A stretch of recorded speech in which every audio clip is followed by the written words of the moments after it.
Romo Sekjen, Romo Paping yang saya kasihi, frater, para suster, bapak mama, saudara-saudari, orang-orang muda, anak-anak yang juga saya kasihi dalam Kristus Tuhan yang bangkit. Selamat malam. Salam sejahtera untuk kita semua. Sudah malam ya. Sudah jam 10. Ini benar-benar berjaga. Kita tunggu betul waktu yang baik dia keluar dari kubur. Ya toh? Kalau tadi sore mungkin masih sedikit-sedikit samar-samar. Sekarang kita benar-benar berjaga sampai menjelang tengah malam. Saudara-saudari terkasih, tema perayaan Paskah kita pada tahun ini persis diambil dari perikop yang baru kita dengar tadi. Kristus yang bangkit mendahului kita ke Galilea. Itu adalah permintaan Yesus sendiri kepada para perempuan yang pergi ke makam pada kesempatan pertama di pagi hari untuk melihat makam Yesus itu, dan mereka ternyata mengalami perjumpaan yang luar biasa dengan Kristus yang bangkit itu, dan dia berpesan kepada mereka, katakanlah kepada saudara-saudaraku, aku mendahului mereka ke Galilea, mereka akan berjumpa dengan aku di Galilea. Saudara-saudari terkasih, manusia Paskah adalah manusia yang sekurang-kurangnya melakukan 3 bentuk perjalanan menurut dalam inspirasi Injil yang kita dengar pada hari ini. Dan 3 perjalanan itu berakar seluruhnya dari sejarah keselamatan. Ada 4 atau 5 bacaan yang kita dengar pada malam hari ini, ditambah epistola dan ditambah Injil.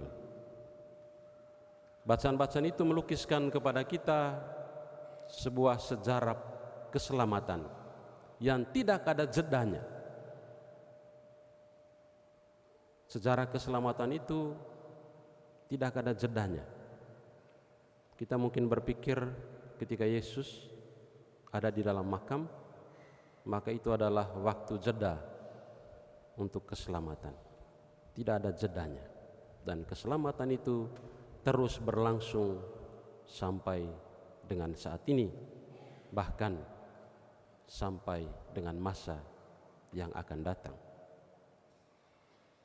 Dan orang-orang yang mengalami Paskah, kita semua orang-orang yang mengalami kebangkitan Tuhan, homo resurrectionis, makhluk kebangkitan, adalah orang-orang yang melakukan 3 bentuk perjalanan.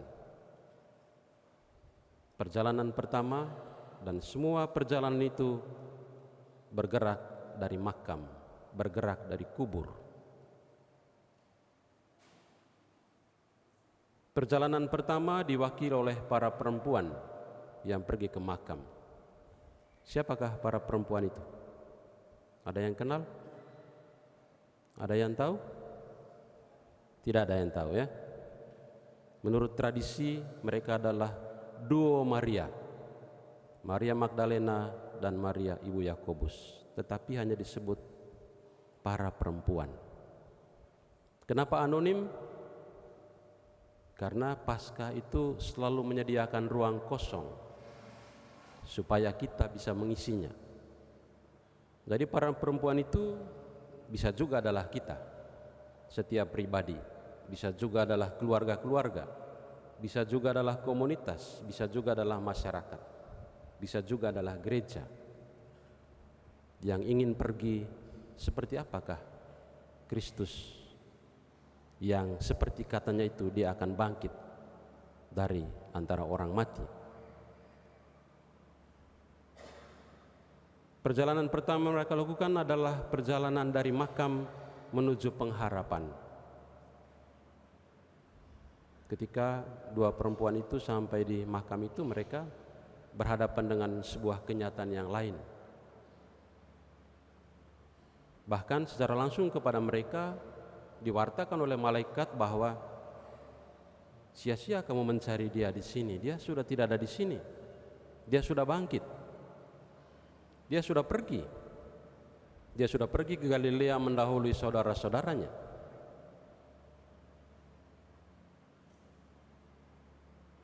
Jadi makhluk Paskah adalah kita yang tidak berdiam di makam, di kubur itu, tetapi harus segera pergi.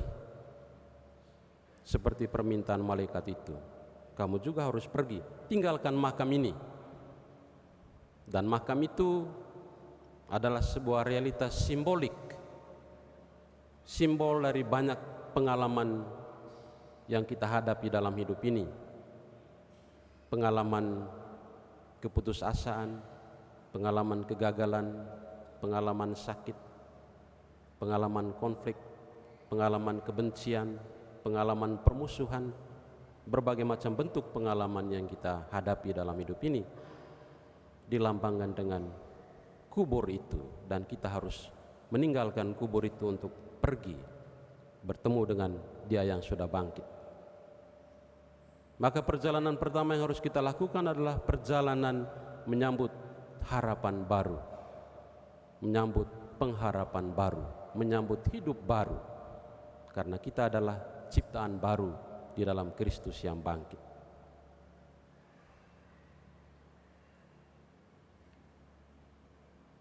Perjalanan kedua adalah perjalanan dari makam itu, dari kubur itu menuju ke Galilea. Galilea juga adalah sebuah realitas simbolik. Bagi para murid, Galilea bukanlah tempat yang asing, karena Galilea adalah tempat mereka mengalami jatuh cinta pertama kalinya kepada Yesus, dan mereka dipanggil sebagai murid-murid Yesus. Jadi mereka dibawa kembali keingatan mereka yang lalu, di mana mereka pertama kali disentuh oleh kasih Tuhan sendiri. Dan masing-masing kita juga punya Galilea di dalam hidup kita,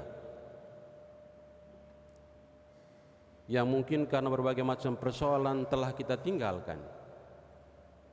Galilea di dalam diri kita sendiri, Galilea yang adalah keluarga kita, Galilea yang adalah masyarakat kita. Dan Kristus ingin kita kembali ke Galilea yang Dia perbaharui karena kebangkitannya. Jadi Galilea itu tidak sama lagi seperti dulu ketika Yesus berjumpa dengan mereka pertama kali.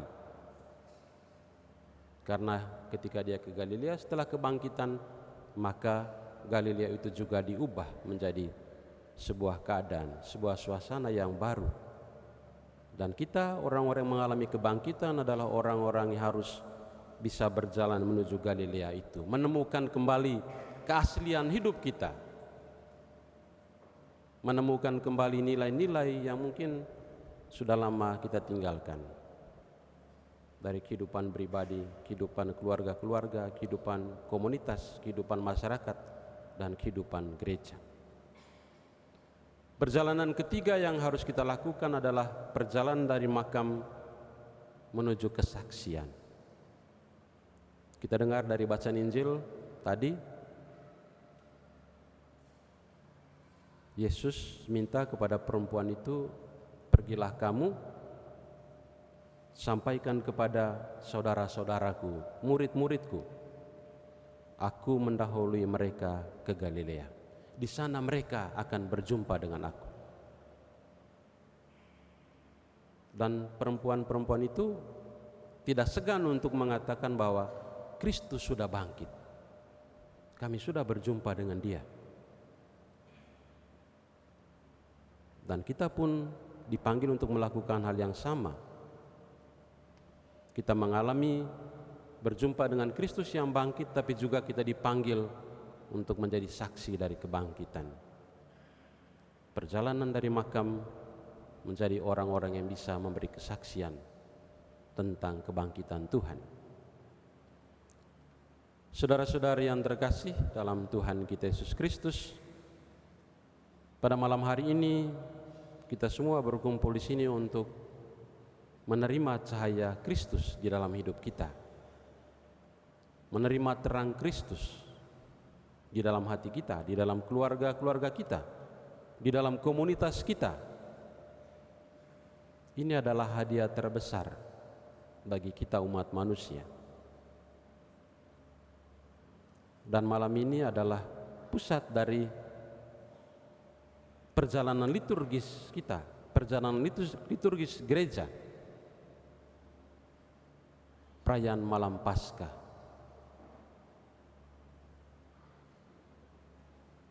Bukan karena lamanya, tetapi karena makna di baliknya. Kita diantar dalam makna keselamatan, kita dibawakan kenangan-kenangan bagaimana Tuhan menyelamatkan umat manusia dari sedia kala. Dan Tuhan yang menyelamatkan itu terus bekerja untuk menyelamatkan kehidupan kita. Kematian Tuhan tidak membatalkan cinta Tuhan. Karena kebangkitan adalah hadiah terbesar yang kita terima. Dalam Injil malam hari ini kita dengar batu digulingkan. Kira-kira Bapak Mama tahu untuk apa batu digulingkan? Supaya apa? Supaya apa batu terguling itu? Suster, tahukah? Untuk apa batu digulingkan? Supaya Yesus bangkit kah? Ya? Tidak ada yang jawab ya. Apakah supaya Yesus bangkit maka batu harus digulingkan? Yesus kalau bangkit, bangkit saja. Dia tidak perlu batu digulingkan atau tidak. Batu yang digulingkan itu adalah simbol dari suasana situasi ketertutupan hati, pikiran, atau apapun kehendak-kehendak baik yang ada di dalam kehidupan kita. Dan masing-masing orang, Anda dan saya, punya batunya masing-masing di dalam kepala, di dalam hati, di dalam pikiran, di dalam emosi. Dan ada macam-macam batu yang harus kita gulingkan dari hidup ini. Dan kebangkitan membawa kita terang dan kekuatan supaya kita bisa menggulingkan batu-batu yang menutupi hati, pikiran, kemauan-kemauan baik, menutupi cerita-cerita baik di dalam keluarga-keluarga kita, menutupi relasi, menutupi kebersamaan, menutupi kemauan-kemauan baik atau hal-hal baik di dalam hidup kita. Kita semua menerima rahmat yang sama pada malam hari ini, rahmat Paskah kebangkitan Tuhan. Mudah-mudahan dengan rahmat yang sama kita juga bisa membangun Galilea kehidupan kita masing-masing. Galilea di dalam diri kita, Galilea di dalam keluarga-keluarga kita, di dalam komunitas, di dalam masyarakat, dan di dalam gereja kita. Selamat Pesta Paskah, Kristus sudah bangkit.